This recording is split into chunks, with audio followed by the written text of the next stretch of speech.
నమస్తే. Welcome to square talks. మనకు సాధారణంగా ఆహ్, హిందూ మత గ్రంథాల్లో కావచ్చు, లేదంటే పురాణాల్లో ఇటువంటి వాట్లల్లో కొన్ని చోట్ల కొన్ని వర్ణనలు చేస్తుంటారు. సైంటిఫిక్‌గా అది ఎంతవరకు కరెక్ట్ అనేది మనం చెప్పలేం కానీ, పురాణ గ్రంథాలు, మత గ్రంథాల్లో మాత్రము పోలిక కోసం, ఉపమానం కోసం చెప్తూ ఉంటారనమాట. మెటాఫర్ కింద చెప్తూ ఉంటారు. ఏంటంటే తాబేలు కనుచూపుతోనే తన పిల్లల్ని పోషిస్తూ ఉంటుంది. చిన్నప్పుడు తాబేలు పిల్లలు ప్రత్యేకంగా ఏమి తినడం కానీ, తాగడం కానీ చేయాల్సిన పనుండదు. నేరుగా తల్లి తన కంటి చూపుతోనే వాటిని పెంచి పోషిస్తుంది అని ఒక చిన్న ఇది జెప్తారు. అది ఎంతవరకు కరెక్ట్ అనేది పక్కన బెడితే, అది ఎందుకు జెప్తారంటే, గురువు కూడా తన కంటి చూపుతోనే శిష్యుల్ని అనుగ్రహిస్తూ ఉంటాడు అని. ఈరోజు ఈ విషయం ఎందుకు చెప్పుకుంటున్నామంటే, మనం మతం గురించి, భక్తి గురించి, దేవుడి గురించి మాట్లాడుకోవట్లేదు. ట్రంప్ గురించి మాట్లాడుతున్నాం. ట్రంప్ విషయంకొచ్చినప్పుడు మరి తాబేలు కథ ఎందుకొచ్చింది అంటే, మామూలుగా రెండో ప్రపంచ యుద్ధం ముగిసిన తర్వాత జపాన్ మీద ఎప్పుడైతే అమెరికా అణుబాంబులు వేసిందో హిరోషిమా, నాగాసాకి నగరాల మీద, అప్పటినుంచి అమెరికా అనేది యూరోప్‌కి ఒక పెద్ద దిక్కుగా మారింది. జపాన్ మీద అమెరికా దాడి కానీ చేయకపోయుంటే, ఇటు జర్మనీ, అటు జపాన్ ఇద్దరూ కలిసి 2 దేశాలు కలిసి యూరోప్‌ని ఉక్కిరిబిక్కిరి చేస్తున్నాయి. అంటే బ్రిటన్ కావచ్చు, ఫ్రాన్స్ కావచ్చు, ఇటువంటి దేశాలన్నిటిని కూడా ముఖ్యంగా వెస్టర్న్ యూరోప్‌లో ఉండే దేశాలన్నిటిని హిట్లర్, అలాగే జపాన్ సైన్యము ఉక్కిరిబిక్కిరి చేస్తున్న సమయంలో అమెరికా పెద్దన్నలాగా రంగంలోకి దిగి జపాన్ మీద అణుదాడి చేయడంతో రెండో ప్రపంచ యుద్ధం హఠాత్తుగా ముగిసిపోయిందని చెప్పక తప్పదనమాట. అప్పటి నుంచి అమెరికా డామినేషన్ యూరోప్ మీద విపరీతంగా ఉంది. డామినేషన్ అంటే యూరోప్‌కి ఏది కావాలన్నా సరే అమెరికా వైపే చూస్తూ ఉంటుంది. మధ్యలో ఏముంటుంది అంటే అట్లాంటిక్ మహాసముద్రం ఉంటుంది. ఈ అట్లాంటిక్ మహాసముద్రానికి అటువైపున ఉన్న అమెరికా తాబేలు తన పిల్లల్ని చూసినట్టుగా కంటి చూపుతో చూస్తూ ఉంటది. ఇటువైపునున్న యూరోప్‌లో ఉన్న దేశాలు తాబేలు పిల్లల్లాగా హాయిగా అమెరికా రక్షణలో బతికేస్తూ ఉంటాయి. ఈ విధంగా 1945 నుంచి 2025 వరకు కొనసాగుతూ వచ్చింది. కానీ ఎప్పుడైతే ట్రంప్ మొదటిసారి వచ్చినప్పుడే సంకేతాలు కనిపించాయి. నాటో అనేది ఒక అనవసరపు వ్యవస్థ. దానికోసం అమెరికా డబ్బులు విపరీతంగా ఖర్చు పెడుతుంది గానీ, యూరోపియన్ దేశాలు సరైన విధంగా డబ్బులు ఇవ్వట్లేదు. ఇటువంటి రకరకాల ఆరోపణలు, విమర్శలు, వ్యాఖ్యలు చేయడం ద్వారా ట్రంప్ యూరోప్ దేశాల్లో మొదటిసారి అమెరికా పట్ల అపనమ్మకాన్ని సృష్టించాడు. అయితే రెండోసారి ట్రంప్ అధ్యక్షుడైనాక 2025 జనవరిలో అధికారం చేపట్టిన తర్వాత ట్రంప్ మరింత దూకుడుగా నాటో విషయంలో ప్రవర్తిస్తూ వస్తుండడంతో యూరోప్ అమెరికాని ఏమాత్రం నమ్మలేని పరిస్థితి వచ్చిందనమాట. అయితే అమెరికా తమకి సమస్యలొస్తే ఆదుకుంటుంది అనే నమ్మకం గతంలో ఉన్నదాంతో పోలిస్తే బాగా తగ్గింది. ఇది యూరోప్‌లో ఉండే దేశాధ్యక్షులు అంటే బ్రిటన్ ప్రధాని, ఇటలీ ప్రధాని, లేదంటే ఫ్రెంచ్ ప్రెసిడెంట్, జర్మనీ ఛాన్సలర్ వీళ్ళకి మాత్రమే కాదు, దేశాధినేతలు కాదు, యూరోప్‌లో సామాన్య ప్రజలు కూడా అమెరికా పట్ల నమ్మకం కోల్పోతున్నారు. ముఖ్యంగా ట్రంప్ పట్ల విపరీతమైన వ్యతిరేకత కంటే కూడా ద్వేషం కూడా మొదలైందనమాట.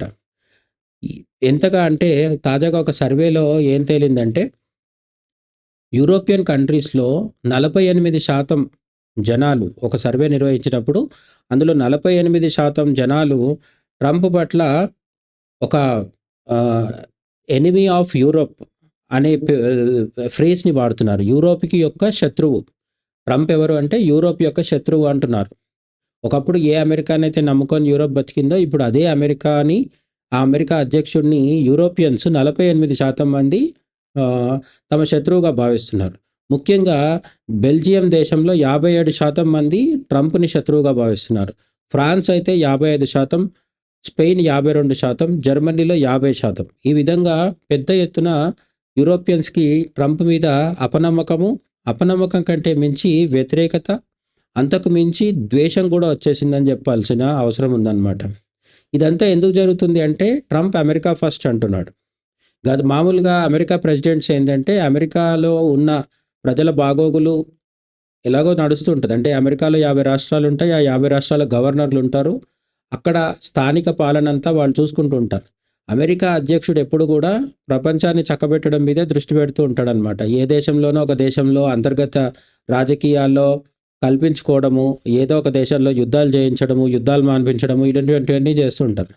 ట్రంప్ కూడా అటువంటివి చేస్తారు. ఇండియా, పాకిస్తాన్ యుద్ధాన్ని ఆపేసినా అని ప్రచారం చేసుకోవడం నుంచి మొదలుపెడితే చాలా రకాల ఇవి చేస్తుంటాడు. నోబెల్ శాంతి బహుమతి రాలేదని ఈ మధ్య ఫిఫా పీస్ అవార్డు అని చెప్పి తనదే ఒకటి పెట్టించుకొని మొదటిసారి తన అవార్డు తనకే ఇప్పించుకున్నాడు కూడా. ఈ విధంగా ట్రంప్ కూడా అనేక పనులు ఇతర దేశాల్లో ఇప్పుడు వెనిజులా మీద కూడా యుద్ధం చేసే ఉద్దేశంతో ఉన్నాడు. కానీ ఎన్ని చేస్తున్నప్పటికీ కూడా ట్రంప్‌కి ప్రధానమైన నినాదం మాగా అంటే మేక్ అమెరికా గ్రేట్ అగైన్ అని ఒక వర్గాన్ని, ఓటర్ వర్గాన్ని సృష్టించుకున్నాడు. వాళ్ళందరికీ ఏంటంటే అమెరికా బాగుపడాలి, తిరిగి అమెరికా గొప్పది అయిపోవాలి అని వాళ్ళకి ఒక తీవ్రమైన భావోద్వేగంలో ఉంటారు వాళ్ళు. వాళ్ళని సంతృప్తిపరచడానికి తను అప్పుడప్పుడు అమెరికా ఫస్ట్ అంటూ ఉంటాడు. నిజంగా అమెరికా ఫస్ట్ అనే దానికి తగ్గట్టుగా ఎన్ని చేశాడో మనకు తెలదు కానీ, యూరోప్‌లో మాత్రం చాలా మందిలో ట్రంప్ పట్ల వ్యతిరేకత, ట్రంప్‌ను ఒక శత్రువులా చూసే పరిస్థితి రావడానికి ఈ అమెరికా ఫస్ట్ అనే నినాదము, దాని ద్వారా ట్రంప్ చేస్తున్న రకరకాల చర్యలు కారణం అన్నమాట. ముఖ్యంగా నాటో. నాటో అంటే నార్త్ అట్లాంటిక్ ట్రీటీ ఆర్గనైజేషన్. ఈ అట్లాంటిక్‌కి అటువైపున, ఇటువైపున ఉన్నాయి. అట్లాంటిక్ మహాసముద్రానికి అటువైపున ఉన్న అమెరికా, ఇటువైపున ఉన్న యూరోప్. వీళ్ళందరూ కలిసి ఒక సైనిక కూటమిగా ఏర్పడి ఈ దేశాలలో ఏ ఒక్క దేశం మీద యుద్ధం జరిగినా మిగతా అందరి మీద యుద్ధం చేసినట్టే అన్నట్టుగా ఒక రూల్ పెట్టుకొని దానికి అనుకూలంగా పనిచేస్తుంటారనమాట. అయితే నాటో అనేది ఏర్పడ్డ తర్వాత, రెండో ప్రపంచ యుద్ధం తర్వాత నాటో ఏర్పడినప్పటి నుంచి ఈ నాటో కూటమిని కానీ, దానికి కావాల్సిన నిధులని కానీ అన్నిటినీ అమెరికానే ఇస్తూ వస్తుంది. చాలా వరకు అమెరికానే ఖర్చు పెడుతూ ఉంటుందన్నమాట. కానీ నాటో వచ్చిన తర్వాత, ట్రంప్ వచ్చిన తర్వాత ఈ నాటో విషయంలో అమెరికా స్టాండ్ మారుతూ వస్తుందన్నమాట. ఏమని? నాటో నడవడం కోసం ఈ యూరోపియన్ దేశాలు చాలా తక్కువ ఖర్చు పెడుతున్నాయి, అమెరికా ఎక్కువ ఖర్చు పెడుతుంది. అంటే అమెరికా ఒక ₹80 వరకు ఖర్చు పెడుతుంటే ఈ యూరోపియన్ దేశాలు అన్నీ కలిసి కూడా ₹20 కూడా ఖర్చు పెట్టట్లేదు అన్నట్టుగా ట్రంప్ చెప్తున్నాడు. అందుకని మీ దేశాల జీడిపిలో 2% లేదా 3%, ఒక్కోసారి 5% అని కూడా ట్రంప్ యొక్క మనుషులు ఎవరైతే ఉంటారో వాళ్ళందరూ డిమాండ్ చేస్తూ ఉంటారు.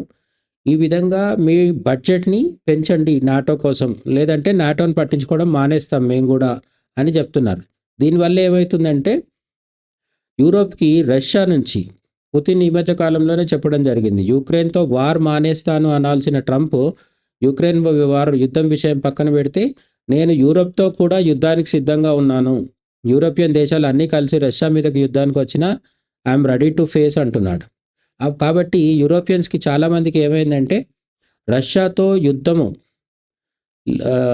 అనేది ఒక పెద్ద ప్రమాదంగా పరిణమిస్తుంది. ఇది ఏ క్షణాన్నైనా యుద్ధం జరగవచ్చు అని వాళ్ళు భావిస్తున్నారు. ఈ విధంగా భావించేస్తున్న వాళ్ళు high or very high risk ఉంది అని చెప్తున్న వాళ్ళు కూడా యూరోప్‌లో 68% మంది ఉన్నారు.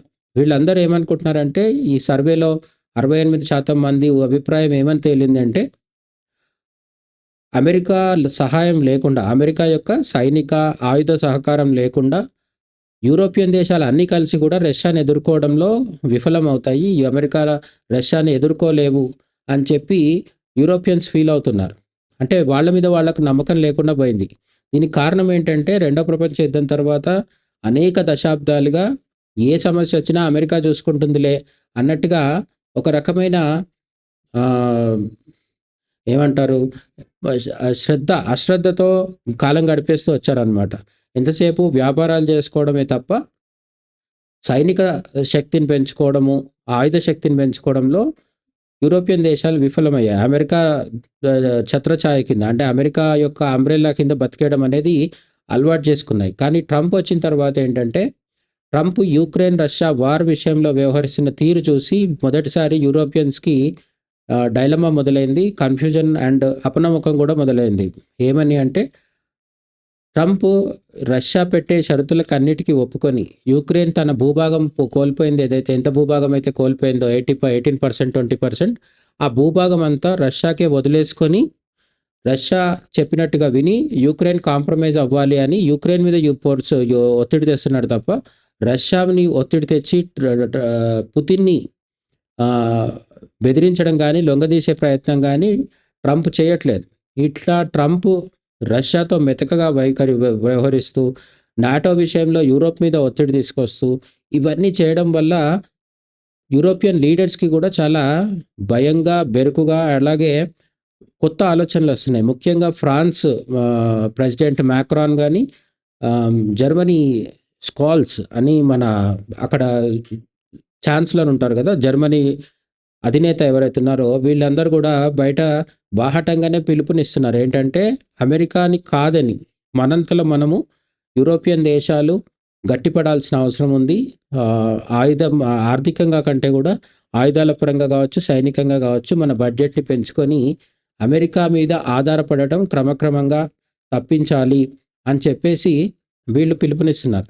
కానీ గ్రౌండ్ లెవెల్‌లో అటువంటి చర్యలు నిజంగా తీసుకుంటున్నట్టు ఏం కనిపించట్లేదు. ఇప్పటికీ యూరోపియన్ దేశాలన్నీ అమెరికా మీదనే సైనికంగా, ఆయుధాల కోసము, అన్నిటి కోసం ఆధారపడుతున్నాయి. ఇంకా విచిత్రం ఏంటంటే ఆయిల్ కోసము, ఇంధనం కోసము రష్యా మీద కూడా ఆధారపడుతున్నాయి. ఇటు రష్యాని, అటు అమెరికాని రెండిటిని కాదని యూరోప్ ఆహ్, కొనసాగలేని పరిస్థితిలో ఉంది.